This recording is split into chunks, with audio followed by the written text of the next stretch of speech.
Hello guys, Nato Ace here, and I want to give my early impression of the Secret of Mana remake for the PS4. It's also in the Vita and Steam, but they're all the same.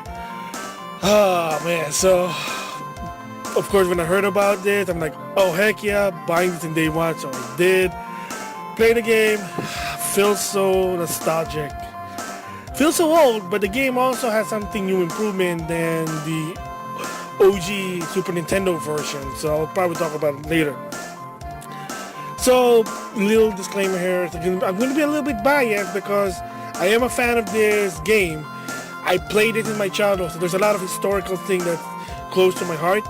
Let's just say the nostalgia factor in this game for me is way over 9,000. Okay, maybe just close to 100% per se. So before even I talk about those, is I want to basically give a brief history. What is this Secret of Mana? Why is it this game so hype to a lot of gamers? Well, like I said before, it is a remake of an SNES version in 1990, was released in 1993 by Square Soft before they got Square Enix.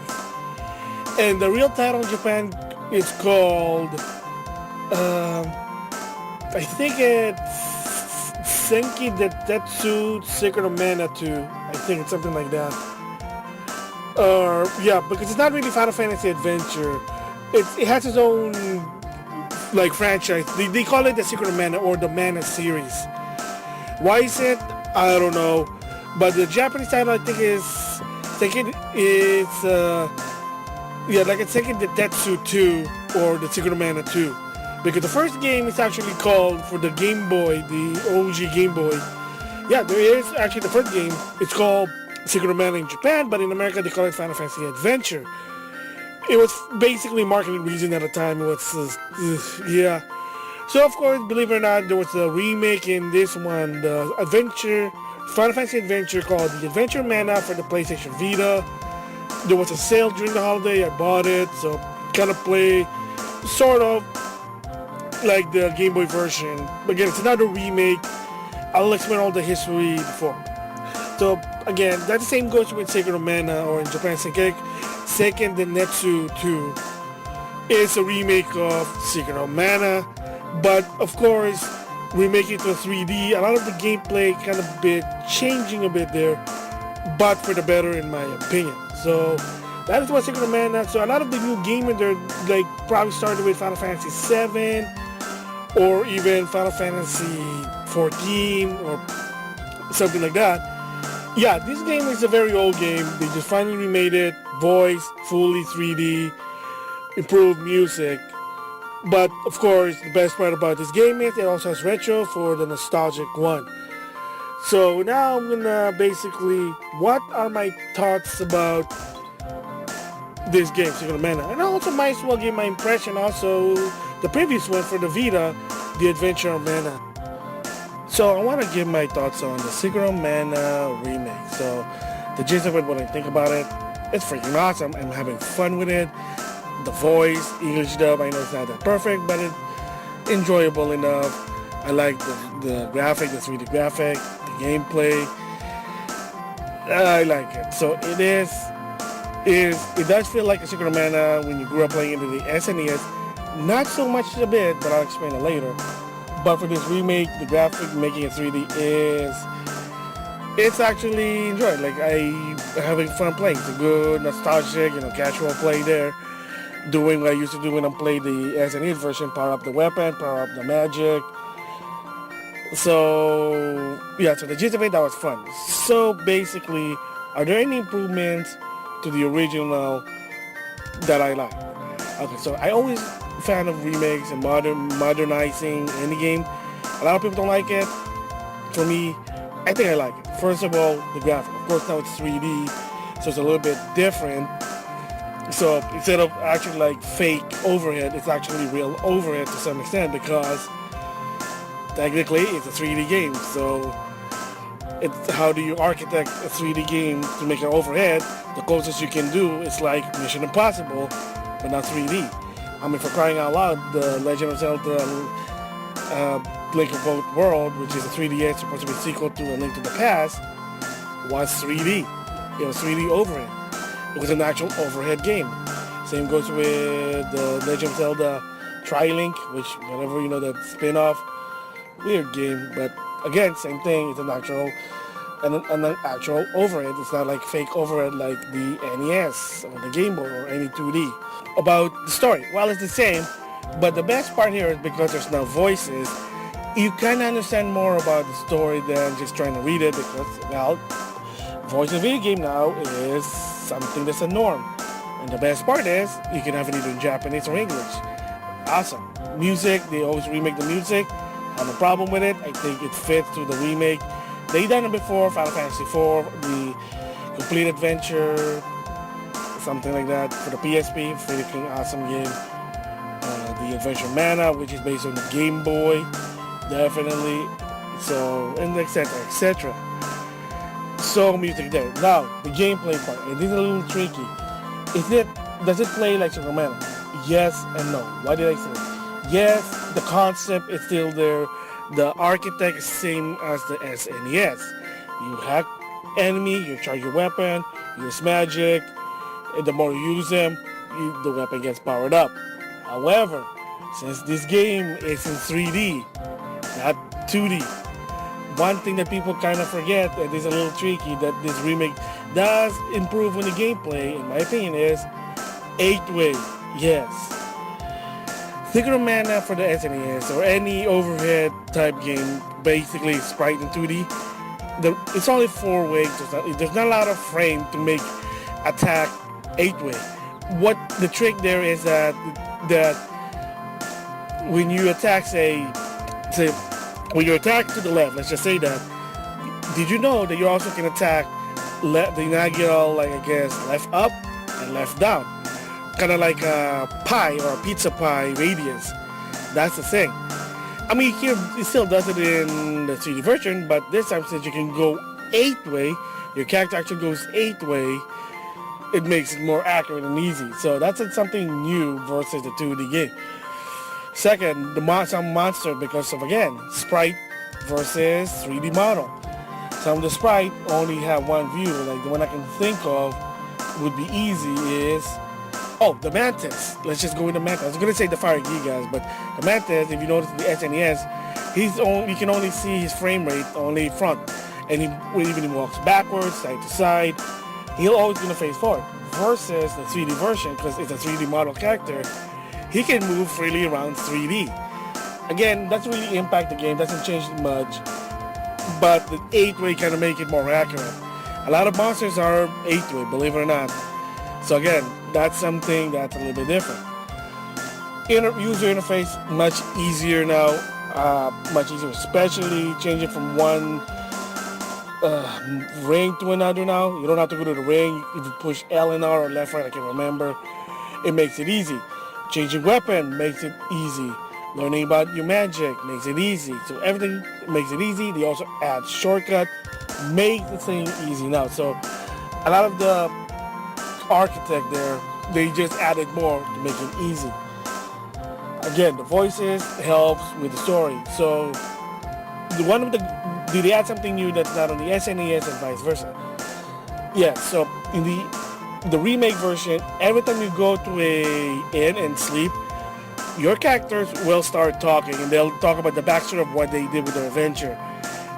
It's important. Well, it gets a backstory. You can understand what's going on.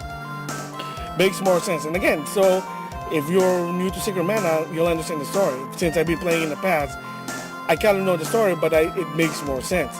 Of course, cinematic screen is there. Makes it help. Let's see what else. Like I said, the controls. Changing characters. Well, it's not really that hard, but since it has more buttons, there you go. So again, yeah, the gameplay got better because it's 8-way.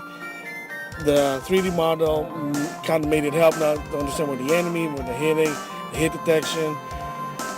Like I said, user interface made it easy. Now you can switch from one ring to another. Well, not just ring, but within the ring, you don't have to go back to the ring. You can just go press left and right or L and R to go to a section like the weapon section, to the magic section, armor section, etc., etc. And of course, you have DLC clothing, but doesn't really do much. But it's there. It's good to be that's there. So anything bad about this game? Well, it's for a $40 game. You might think, oh well, the budget should be a bit better. Well, it's a $40 game. It's not a $60 game, so I can understand. So it doesn't really look like an actual PS4 game, more like a high-res PS2 game, in my opinion.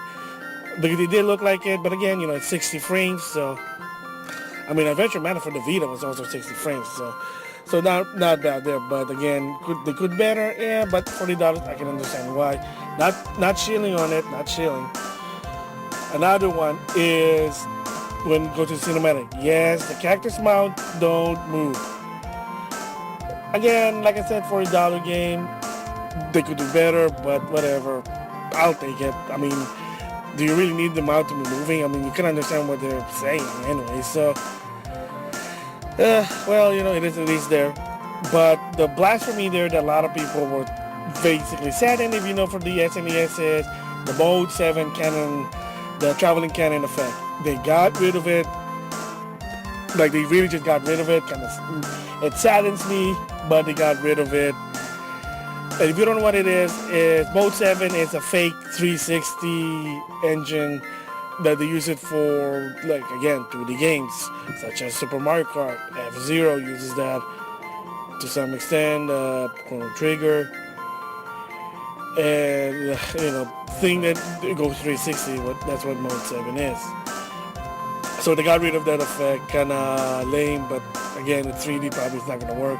Probably going to glitch the game out. Alright, well, I think the good thing about it is using Flammy. With Flammy, now it's easier to go from one place to another because the map is in 3D. There you go. So that's the downside. Another downside, really, when the game first initially released, it had a lot of bugs. There will be time when half the screen will be dark. Of course, the big one, there's music, voices, also something to get out of sync. But the worst one is the random crashes. Yes, whether you're in Steam, Vita, or PS4, the game would randomly crash. It crashed me like 2 or 3 times. So it kind of bummed me out. So I got lucky. I heard people that basically crashed more. I heard there was an update. I know there was an update for the PS4 version. I have not tried it after that. But I have heard from friends who had Secret of Mana have said that it's still crashing. So maybe he needs another update. Oh boy. So again, overall the game is good. So a lot of people also complain about, like, I'm going to go back. I kind of missed about this one, excuse me, is the graphics. So the funny part of this graphic is something, in my opinion, is interesting. Yeah, the graphics are good. Well, if you ever played Adventure Mana for the Vita, you kind of notice to some extent a lot of the monsters, they look the same. Like, exactly look the same. Remember the old days, like the Mega Man series in the NES, it may be a different world, but Mega Man looks the same from 1, 2, 3, 4, all the way to 6. Super Mario Brothers 1 and 2, or the Lost Level. What else I can think of?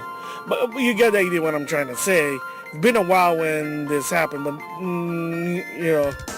unless it's like a spin-off, normally when you do a sequel, the game has to look different. But it's been a while when I see this, and yes, if you didn't know, Secret of Mana, even though the graphics like not really like PS4 quality, it kind of used the same architect style as the Adventure Mana. The monster, the goblin, the mushroom people, the rabbit, whatever you call that. Yeah, it looked the same. It exactly looked the same. The character model, well, again, 2 different characters, but I wouldn't be surprised if the characters from Adventure Mana, Sumo and I don't know that lady you go with, was a DLC character for Secret of Mana for, funs and giggles. So, but yeah, they use the same architect graphic. I mean, the graphics is exactly the same. It's just a different game. I mean, you really couldn't do that in the old days, in the 90s, because Adventure Mana or Final Fantasy Adventure was in the Game Boy. Secret of Mana was in the Super Nintendo, so you probably couldn't do it. Now you probably could do it because they actually use the same models to some extent. Yeah, the environment may be different, but the architect and the models of the monsters and how they lay out is probably the same thing. Overall, I think Secret of Mana remake, it's a good game. If you're a fan of it, I would recommend it. However, you just have to keep in mind that there are some flaws to it. Like I said, besides the graphic itself, the voice, there are some glitches in the game that you gotta be careful. Even if there was an update, like I said, I heard from people that there were still some random crashes that they just, oh man. So just warning you there, but it is a good game, it is a fun game. But I know the random crashes probably gonna take you off the fun and you go, screw this, I'm gonna play something else. Maybe Street Fighter 5. So yeah, so overall, what would I give this impression? So my impression of the game right now, I have to give it a 6 out of 10. Why is that? Even so it's a fun game, even so it's a nostalgic, it reminds me of the SNES with a lot of improvement. The story now makes more sense, the graphic is 3D. I know it's not PS4 graphic, but that's why it's $40. Maybe it should have been $30. Yeah. I think it's a fun game. So why is it what's the deduct, why did I deduct 4 points off? Like I said, I think the guy could have been better. The moving with the mouth, I don't really mind it, but again, to the general consumer, make more sense. The game itself, even so it's easy, it's still a Secret of Mana game. It is good. You're gonna be grinding because that's the old days with the SNES, believe it or not. In order to really finish an RPG for the SNES days, is you gotta grind. However, from what I heard, they did say it was dumbed down a bit. Didn't really see that much, but maybe I just because I've been grinding because I love grinding. And of course, the random glitches in the game. Like I said, having some of the screen black, not a good thing. Music and voices becomes out sync to the point that there's not even any music. And the worst of all is random crashes. That's a big no-no. You can't have your game to have random crashes. If you do, people are not going to have fun. They're going to say, screw it, it takes out the fun. So that's why it's a 6 out of 10. Once I finish the game, I'm probably going to give my, again, thoughts about it. But I'm probably not going to be changing anytime soon. Because I'm like in the second half of the game now. So there you go. 6 out of 10. I don't think it's a bad game. If you're a fan of Secret of Mana, you feel nostalgic, this is the game for you. For a newcomer, again, unless you really are curious, I would probably wait for a sale and then maybe more updates on the game because, like I said, random glitches, random crashes, really not a good thing. So that's my thoughts of my impression of Secret of Mana Remake. With that, thanks for listening.